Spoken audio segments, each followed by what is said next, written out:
2024 July, and this is a month that will never be forgotten. Why? Because this marks the very, very first episode of our On the Couch with myself, Kgauhelo Dioka.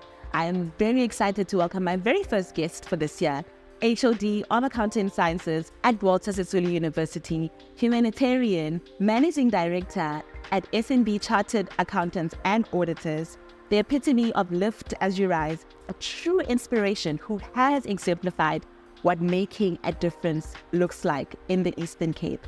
Now, if you haven't already figured out who I was speaking about, let me put you out of your misery. I am speaking about the one and only Senzo Ndlangamandla, easily one of my favorite people, and of course, SAICA's top 35 under 35 overall winner for 2023.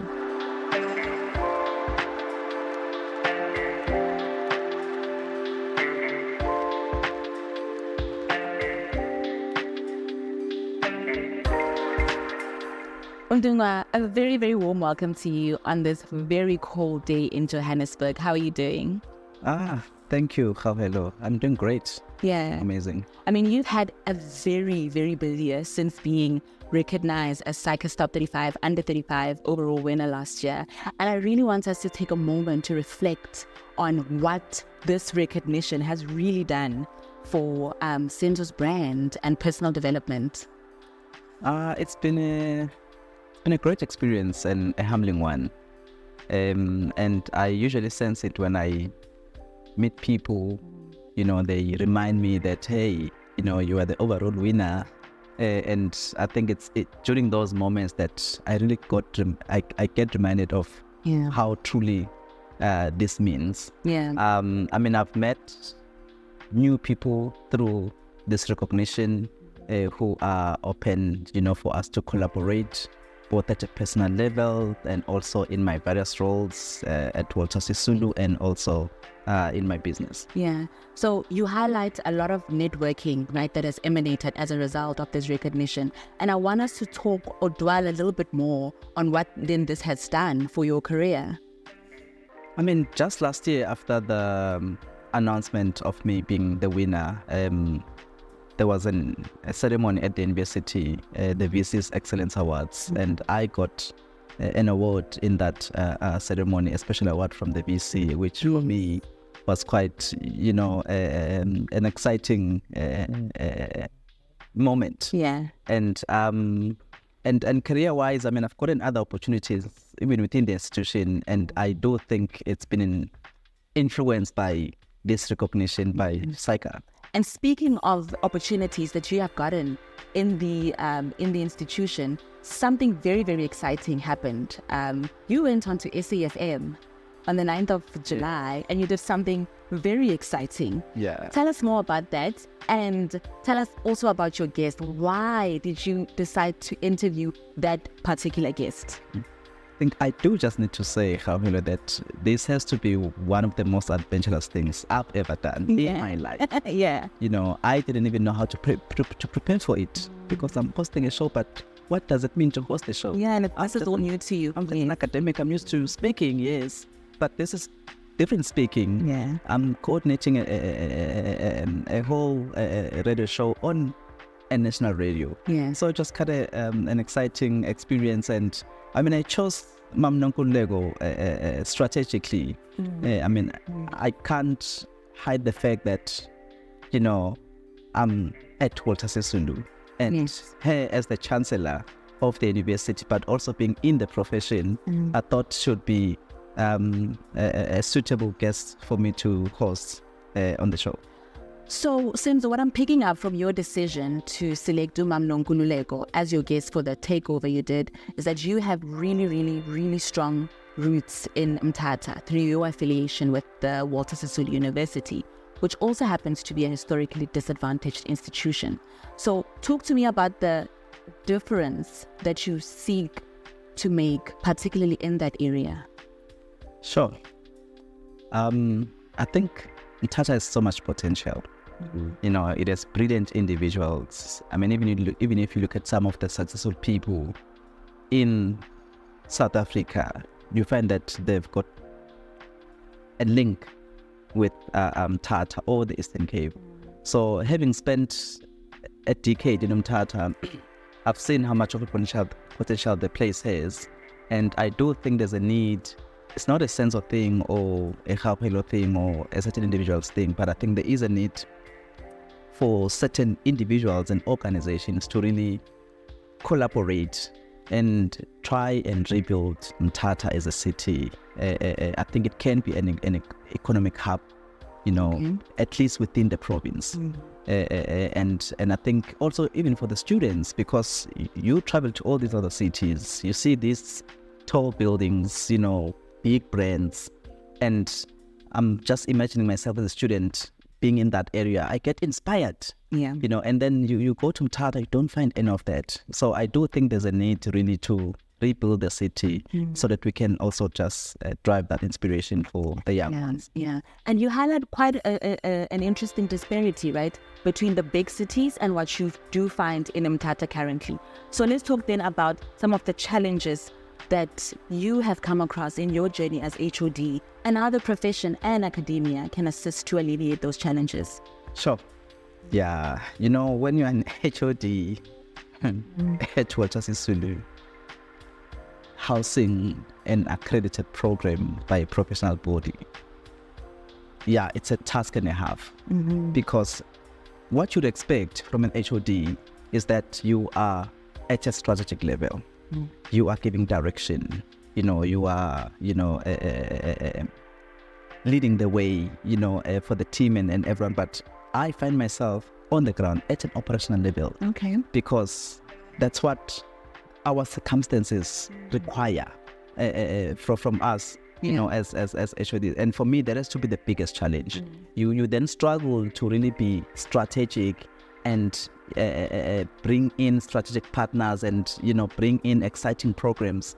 I mean, we still manage to do that, but it takes a lot. It takes away from time that probably need to be spending with maybe family or just it takes away from my social and for a young person like myself, I sometimes like okay, probably this is a calling, maybe I must just accept that probably for this period, not knowing how long it's going to last, this is what the universe wants me to do. And perhaps that is actually what makes you a difference maker, the sacrifices that you've had to make, to see Mthatha in a better position, or Walter Sisulu University for that matter.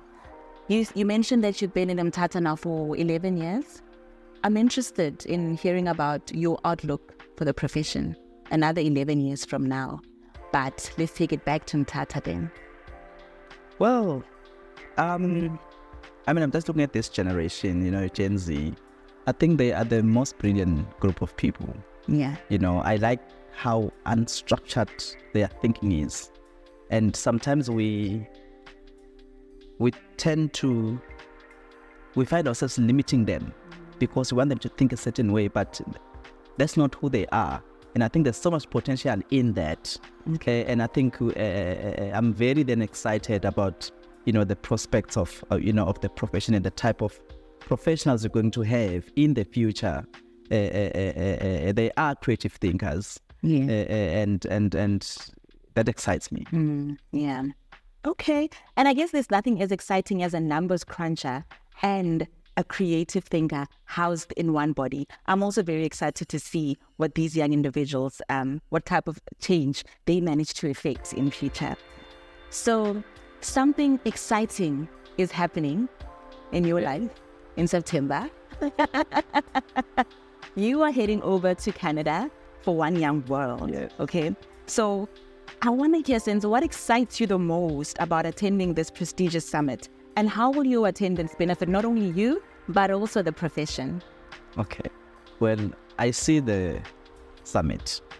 But for me, just the traveling in itself. I've never traveled abroad. Okay. So this would be my first international trip. I mean, I've gone to the countries that, the neighboring countries like Lesotho and Swaziland. Yes. I mean, I don't consider that international.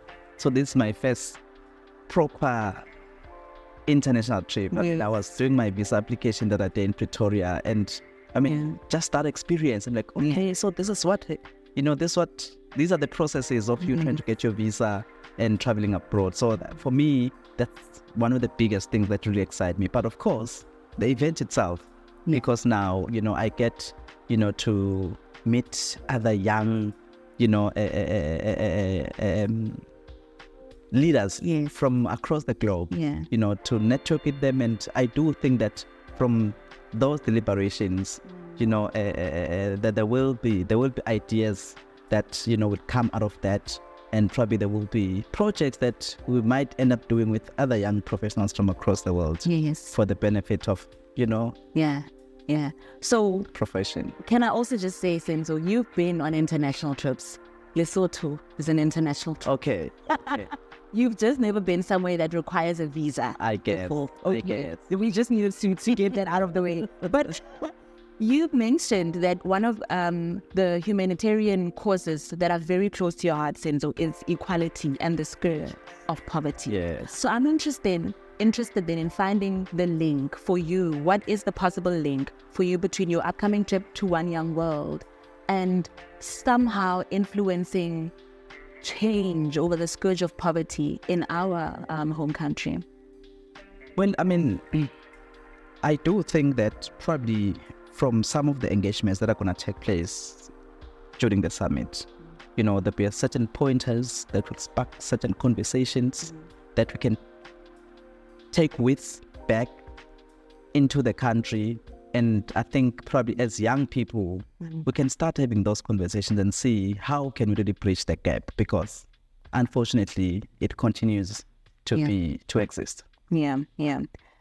And with that said, SAICA's top 35 under 35 award nominations are currently open. What would you say to people who are looking to enter these awards, and why should they enter? Well, I would really encourage everyone who ticks some of the boxes that this competition requires to put in their application. I mean, it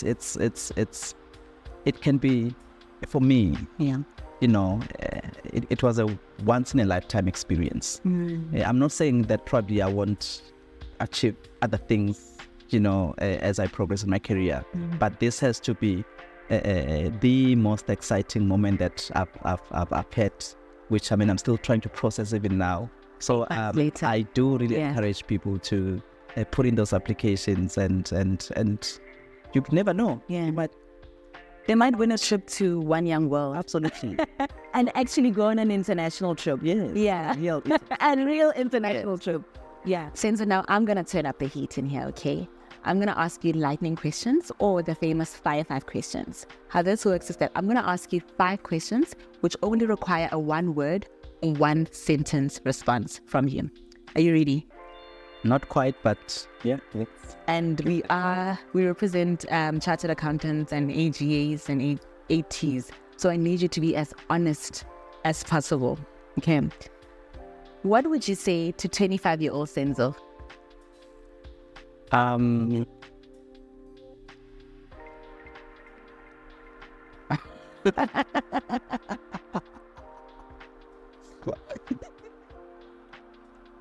"25-year-old Senzo. There are no limits." Ooh, okay. All right. What's your favorite thing about yourself? Favorite thing about myself? That's a tricky one. Just one thing. It can be many, but just what? That I'm private. Okay. What book are you currently reading? Atomic Habits. Okay. What is the first thing you do when Senzo gets home after a day at the office? I put on my boots, my overall, and drive to the farm. Boots, overall, drive to the farm. Okay, 3 things, but it's fine. We'll take it. And then the last thing, okay? What is the first thing that came to mind when Mercedes-Benz awarded you with that machine? Like I was driving like a boss. Ooh, driving like a boss. And with that said, this concludes this episode of SAICA's On the Couch with myself, Kgauhelo Dioka, and my guest, Senzo Ndlangamandla. This has been such a lovely episode where we've gotten a chance to reflect, dig deep, and look into the future. Thank you so much for tuning in. I look forward to having more of these exciting engagements with more guests and, of course, you, our beloved viewer. Thank you.